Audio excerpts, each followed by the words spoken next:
has done the great trek from Colombia to the US to study his master's in finance. Since I was 8 or 9, I used to be this small kid in Colombia that just played basketball, and I was obsessed with the NBA, and I knew the NBA was here. I always thought America was a very cool place that you want to be. After you graduate, you have a 90-day window to get a job, or otherwise you're kicked out of the country. I started networking, applying, sending cold emails, and then things have been amazing after that. Today we have a very special guest join us. Nicholas is from Colombia, from Bogota, and he has done the great trek from Colombia to the US to study his master's in finance. Today he's here to share his study abroad journey with us. Welcome to the show, Nicholas. Hi, Cyndi. Thanks for having me here. I'm very excited to be on the podcast today. So I know it's 8 a.m. where you are in the US, and you look so fresh. Yeah. No, I woke up a little early today, and I try to get my morning routine down and be ready for the podcast. I'll be at work at 9 a.m. So I just try to have everything set up before to start my day, Tell us about your morning routine. What does it consist of? Well, I really like listening to other podcasts. So there is one really great podcast that I listen to. It's called the Huberman Lab. So he just suggests having a little bit of sunlight in your eyes, taking a 2-3 minute cold plunge, and then just you get your morning ready. I don't usually have any breakfast in the morning. My first meal is in the afternoons. I had enough time to get enough sleep and do all those type of things. So Nicholas, tell us a little bit about yourself, a little bit about what it was like growing up in Colombia. Yeah. So right now I'm 25. I was 21 when I moved the second time to America. The first time I did it was a study abroad program. It was exchange program where I came to United States. It was supposed to be 6 months. Unfortunately, it was just 3 months because it was spring 2020, so that means COVID. So I had to go back home the first time. The second time, I finished my undergrad. I did a business in finance. That was my undergrad. And then I finished around December 2021. And that's when in January 2022, I was already in America, starting off my master in finance program at the University of Cincinnati. So kind of the background, I lived for 21 years in Colombia. The last 4 years of my life, I have been in the United States, in Cincinnati, Ohio. And it's been an awesome experience from any point of view. You can take a look at it from any standpoint and you'd see that it's just very thrilling and very blessed to be here. What do you love about living in the US? Well, it's sort of a different experience for me, right? When you're I don't know how many cultures work, but at least in Latin America, in Colombia, you work, you live with your family, and then you get married, and then you live alone. The case here, it's different, right? You just come and after you go to college, you start living on your own. That's kind of what I'm doing right now. You're more self-dependent, depend less on other people, so your autonomy goes up right away. But at the same time, you need to be, of course, very responsible with yourself and decisions that you make in order to have a meaningful life. Let's put it that way. Talk to us about what was the biggest culture shock for you? Yes, even though it's not that I'm going to a completely different culture, we have things in common, but there are many other things that I was impressed by. The fact that people here live more on their own, like what I said, when you hit 18, 19, you go to college, you live on your own. The sense of family, you don't see it that often. Of course, people go and visit their parents, their family. In general, you were all the time on your own. That was probably tough for me. Because as I said, for 21 years, I was living all the time with my family. And then on top of that, I would say the language. I came here when I was 21. Yeah, I had practiced my English before that. I had taken a couple of classes and courses, but the fact that you need to communicate all day in a different language that is not your native language was definitely a challenge for me. And how your brain starts to adapt and to move around those things. It's what really shocked me initially, I would say. How interesting. And what inspired you to study your master's in the USA in the first place with so many options out there or potential travel destinations like the UK or Canada or Australia? What called you to the USA? That's a good question. And I think it's because I have always liked America. As I said, in 2020, I did a study abroad where, again, I could have picked any place. I could have gone to Spain. I could have gone to any place in Europe. I could have gone even to Asia. I think my dad before, like he had same thing. Like he always liked America. He had kind of the American dream in mind. He tried, but like he didn't succeed at it. And then for some reason, I have since I was 8 or 9. Like I used to be this small kid in Colombia that just played basketball, and I was obsessed with the NBA, and I knew the NBA was here. So and like when you're in Colombia, you see a lot of movies, you watch a lot of movies, and they're like in the US. So I always thought America was like a very cool place that you want to be. So for me, it was not I didn't have a second thought when I had to pick which country I wanted to go to. I knew I wanted to live in America. Why University of Cincinnati? Yeah, so that's interesting, right? Like, not many people would say that they want to come to Cincinnati initially. But the thing is that when I did the study abroad, it was my undergrad in Colombia.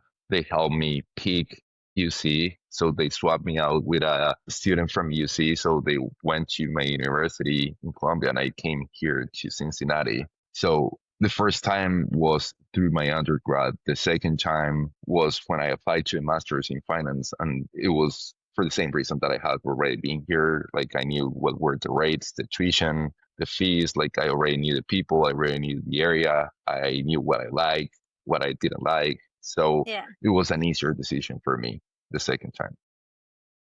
So you've been in the US for 4 years now, do you say? Yeah, I did my master's in the US. So I started off the master in finance program in spring 2022. I graduated in the spring 2023. So it was like 18 months. I graduated in May. And then since June 2023, have been working a full-time job in America. Let's talk about the admission process as well as your visa process and financing. Yes. For those listening to the podcast today, that's a really big step and sometimes a hurdle in a international student's life. What was your experience like? So 4 years ago, I think what I did is I applied to a program. Then I had to take TOEFL, that it's like this exam where you need to you need to prove to the US university you're coming to that you're proficient in English, Mm, that you can have like that you can take all your classes in English, and like you can get by speaking English. So after you pass that test, you need to present like your proof to university that you passed the test. After that, you apply to a master or to any program that you want, like either it's a BA, a bachelor's, or a master's. After you do that, I think if you get accepted, like you receive a letter from the university, and that with that letter you go to the embassy. In this case, I went to the U.S. embassy in Colombia, in Bogota, and I said like, hey, I was accepted to this university, and you also like there are two ways, of course, that you can fund yourself. So like either like your family is gonna help you, or you have a full time job that where you can pay for your studies. Or in this case, I reach out to Prodigy, and like they run, I assume, like a background check on you, and they decide whether or not they're gonna give you a loan. So after that, when you have like your proof that you're accepted, that you have the letter that you were accepted to university, and like you have the funds, either what I explained through your family, through yourself, or through Prodigy, then you go to the embassy, and they either accept or reject your visa. They decline your visa or they accept it. So in my case, thankfully, I was accepted, and then I think that's it. Like then you just come here and start your program. I don't know how it works for other countries, but in America, like you need to pay attention to the I-20 every time you get an internship or a full-time job, or every 6 or 12 months. Just you need to renew your I-20 depending on your case and your situation. great. It sounds like a really smooth process for you. Yeah, it was It was easy, but I wouldn't say it's easy all the time. Like I just applied to two universities. I applied to UC and I applied to FIU to an MBA, and I got accepted on both, which I was very lucky. But I know there are people that apply to four or five different universities and they just make it in one, or they might not even make it at any university. So I think it depends on your background. Like some universities ask you to present, like of course you need to present your previous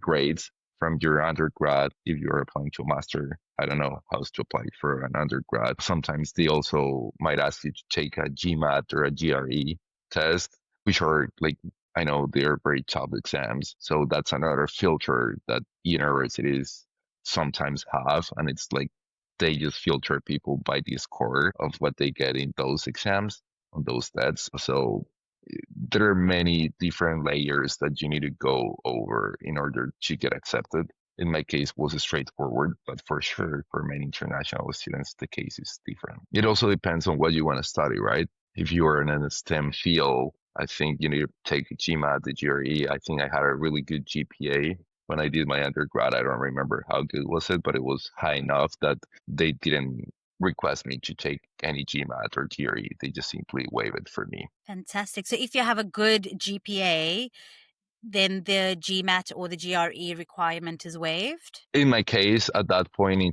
2022, like, I don't know, like you were coming off COVID, so like universities needed more people to attend and they needed a higher turnover. That was the case. I don't know how it works right now. Okay. Awesome. And what are you up to now, Nicholas? So you're still in the US, you're still in Cincinnati. What is life like for you? Yeah, I mean, life is amazing right now. I really like it. I have, what I said, I finished my my master's, excuse me, in spring 2023. And then in June, I had my full-time job lined up. I'm doing data analysis in real estate in Cincinnati. We are a commercial real estate company. And even though I studied finance, I ended up doing data. And it's very, very interesting nowadays with all the AI tools and like all the amazing things that you can learn on your journey. So in my case, it's like a lot of SQL, Python, Power BI, Excel, and like pulling data from different data sets and sources and putting dashboards together. That's what I do on my daily basis. And I wouldn't say it has been easy, but it has been very uh, fulfillful. Like I feel very complete and I feel very happy with what I'm doing today. And what was it like finding a job after you graduate? Now, this is Yes. a real, yeah, this is kind of a real challenge. When I speak to a lot of international students, they struggle to find a job after they graduate. What was that like for you? Yeah, for sure. So at that point in 2023, I was doing an internship with a nonprofit company here in Cincinnati. I was still getting paid though, but they offered me a full-time position. To be frank with you, I didn't really like that position. So I didn't say no, but I was still looking for other opportunities because, like, after you graduate, if you don't have a job, like you have, and your OPT kicks in, you have a 90-day window to get a job, or otherwise you're kicked out of the country. So in that case, if I didn't get a job after my OPT started within that 90 window, I would have to go back to Colombia. I, fortunately enough, like, I didn't like the position where I was at, but I started networking, like applying, sending cold emails. And I remember one time I saw this position on Handshake that it was like the position that I am at today. I called my boss, which at that point, of course, I didn't know she was going to be my boss. And it's like, hey, I saw this position. It is open. I think I'm a good fit for your company. I think what you guys are looking for, I have those qualities. I would be interested in having a conversation with you, and if we can set up an interview, that would be amazing. And then she connected me with the manager, and I had just like two rounds of interview, and then things have been amazing after that. Not many cases work like that, right? Like it's a hassle for many people. I have a couple of friends that they haven't found a job yet, and they're in that window and they're freaking out right now. They don't know whether or not they're gonna make it or they have to go back. Yeah.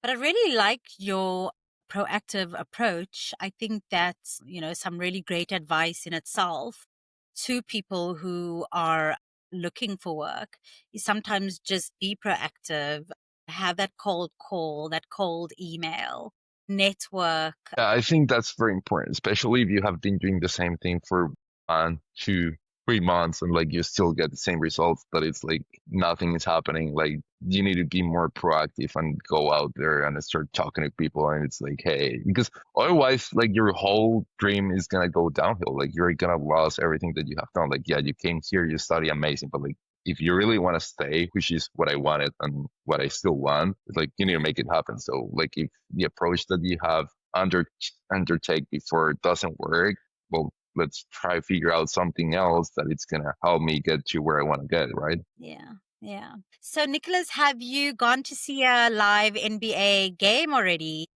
Yes, I think I have been to 2 games. I remember one was the Pacers. So I'm in Cincinnati. The closest NBA team that we got is the Indiana Pacers. So it was in Indianapolis. I saw the Pacers. They were playing, I think, the Lakers. So because I wanted to see LeBron. So that was the first NBA game that I went to. And Amazing. the second game, I think I was in Miami. So it was the Heat, the Miami Heat. I kind of forgot who they were playing, but it was like some team in the from the east, well, from the south. I don't remember. I'm Yeah, sure it was such a great experience from yeah. I seeing have it in been the to a couple of movies. college basketball games too. They are so exciting too. Thank you so much for joining us, Nicholas.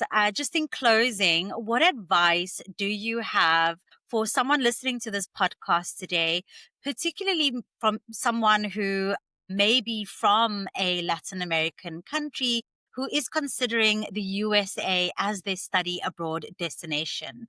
What advice do you have for them today?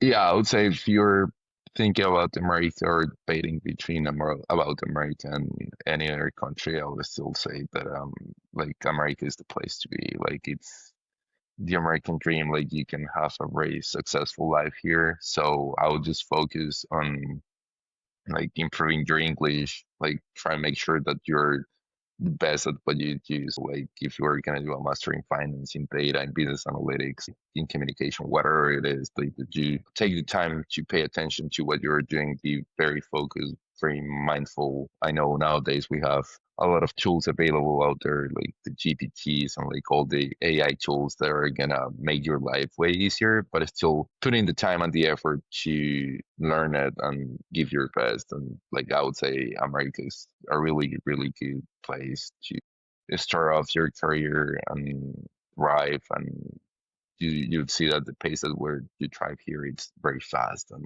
very like you just simply notice how good of a country America is. Great. That's some really great advice, really encouraging. Thank you, Nicholas. And for our listeners today, there you have it. Nicholas, a young guy from Colombia who took the leap to study his master's in finance in America. He's currently been living there and thriving in the USA, Cincinnati. If you are exploring your master's abroad, visit prodigyfinance.com where you'll find a host of information about study abroad and then also about funding options. Thank you so much for joining us today.